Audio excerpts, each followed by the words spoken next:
wasiir ku-xigeenka wasaaradda beeraha iyo waraabka Jubbaland ugaas Cali Aadan Sokor ayaa kulan lagu dardargelinayo shaqada wasaaradda la qaatay shaqaalaha ka howlgala wasaaradda beeraha iyo waraabka Jubbaland.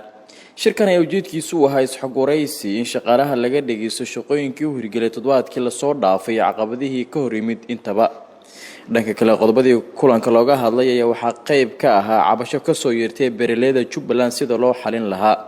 wasiir ku-xigeenka wasaaradda beeraha iyo waraabka Jubbaland ugaas Cali Aadan Sokor markuu shirka soo ilaaday warbaahinta la hadlay ayaa ka warbixiyay qodobadii kulanka looga hadlay. waxaa jiray maanta shirkii isbuuclaha ahaa ee wasaaradda beeraha iyo shaqaalaha wasaaradda beeraha iskugu keenyeeri shirkaas oo maanta ahaa shirarkii kale ka duwan wuxuuna kaga duwan yahay waqti kasta oo soo korodho wax dhibaato ku ah arrimaha beeraha iyo dadka beeraleyda ah. wasaaradda beeraha way kaga duwan tahay maalmaha kale, wayna kaga walwal badan tahay, wayna kaga ay kaga dhib badan tahay.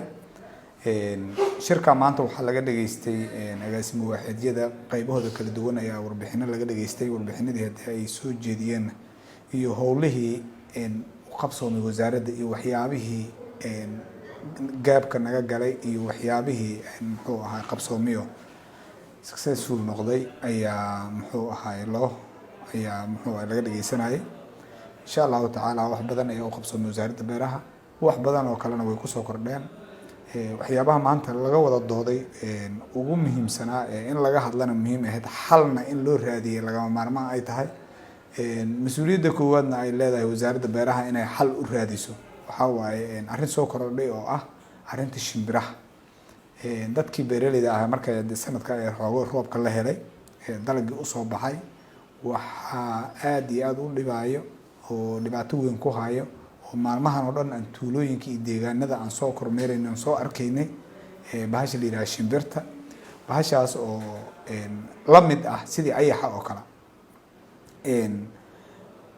ayadaas marka waxaan wasaaradda beeraha intii kalaankeeda ah inay la tacaasho ayaan go'aansanay. dadka beeraleyda ah ee dhibaataysan ee dhibkaas u haystana waan garabkoodana taaganahay, waana ka dadaalaynaa wax alla wixii agab oo loo heli karo dadkaas in laga caawiyo oo looga hortagayo shimbirtaasna. waxaan rabnaa insha Allah taala inaan wasaaradda beeraha ay ku dadaasho. maxamed Soomaali, Jubbaland TV, Kismaayo.